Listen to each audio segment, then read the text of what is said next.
One day, sian adey was on her way back to the river, when she chanced upon a man wandering through the woods.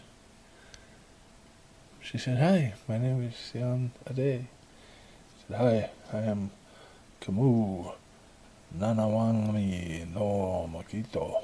Where are we?" "You may be in your new home if you wish it." "No, this is not my home." "Well, we are in the world of the fairies. I can take you back to our world, if you will please." "Yes." So we talked on our way back. "How long have you been here?" "Well, I've been here coming on, well, it's been a very long time, since I was 20 years old." "How old are you now?" "I'm still 20, but I'm a very old 20, she said. "Not as old as time itself, but pretty nearly. Let's see. I was a young girl in a faraway yesteryear. I remember that day very well. I had heard stories of leprechaun gwyddels riding out of the fog and mist in order to steal gold.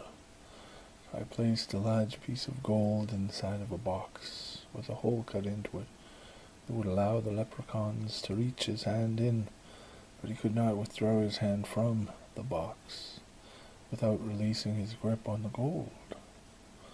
So when he reached in for the gold and could not withdraw his hand without releasing the gold, he got so upset and made so much noise that he did not hear me approach. I hit him over the head with me pan, and I tied him up, and when he awoke I told him that I would pay him for my passage with gold, showing him a piece, if he would teach me how to cross into the fairy kingdom. And he said, "For your gold I can, and I will." With this, holding up a three-pronged fork, "I can take you over to the fairy world by holding it in the spot of the trinity, where the trinity of water, land, and air meet. But you will need one of these of your own in order to get back. But with that piece of gold in that box, you could buy 50 of these in my world."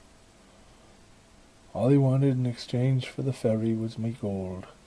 So showing him a piece of gold, I said to him, "Half of this side, half the next. Half on this side, half on the next."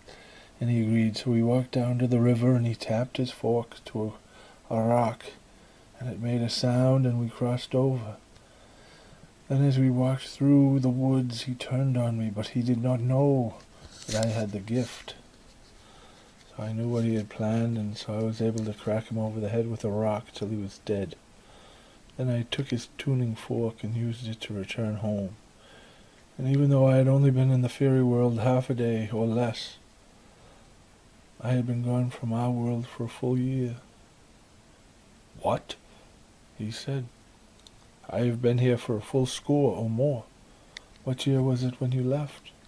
1776, he said. "How did you get here?" "Well, I fell asleep on the beach. And when I woke up, I was being dragged into the water by a leprechaun. So I pretended to sleep. And when we reached the water, I heard a sound like a bell that had been rung, and we were suddenly in a forest.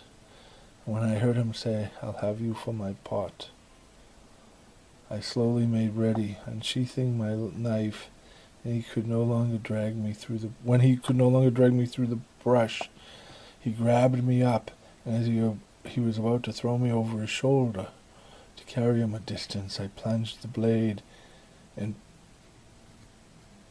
he fell to dust.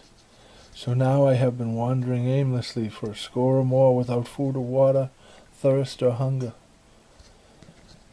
Yes, you had steel, which has the effect upon the fairies in this world.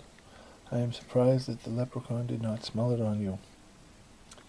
If we could learn why he did not smell the steel, that would be worth its weight to us. My sheath is made of Kanauzi giant skink leather. Our steel is why they leave us alone, because our steel, they can smell it, and as far as I can tell, it is the only thing that can kill them. That is why they signed a peace treaty with us, and because of the peace treaty, we are safe here in the fairy world. They leave us alone, and we leave them alone, outside of trade, of course. And a few of the young have begun to intermarry, but now that you have crossed over into the fairy kingdom, you have a choice to make. I can bring you back to our world. Or, what price do you want for the ferry?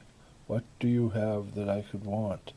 But I must warn you, many centuries have passed in our world since you entered the fairy kingdom. It is not a world you will recognize. That I will have to see with my own eyes, he said. There is a city here full of people I have ferried over that thrives with life and abundance. I could tell you how to reach them. It would be a grand adventure for you. And if you ever did tire of this place and want to return to our world someday, I could take you then. But for now I must hurry back, so you must decide.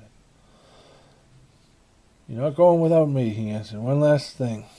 Once you return to our world, just as the steel caused the leprechauns to turn to dust, from now on it would do the same to you. And also we can only understand each other because we are here in the fairy kingdom. But once we cross over back to our world, your words will be meaningless to me, as mine will be to you. So I am telling you now.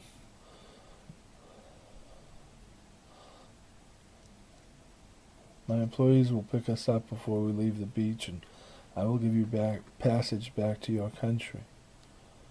Thank you, he said. You are welcome. And once you cross back into our world, you will age extremely slowly. Fine, he said. So once they made it back to our world, the leprechauns attacked. The peace treaty did not extend to our world, and with guns made of pure plastic, they now had a weapon they thought could defeat us. Over here.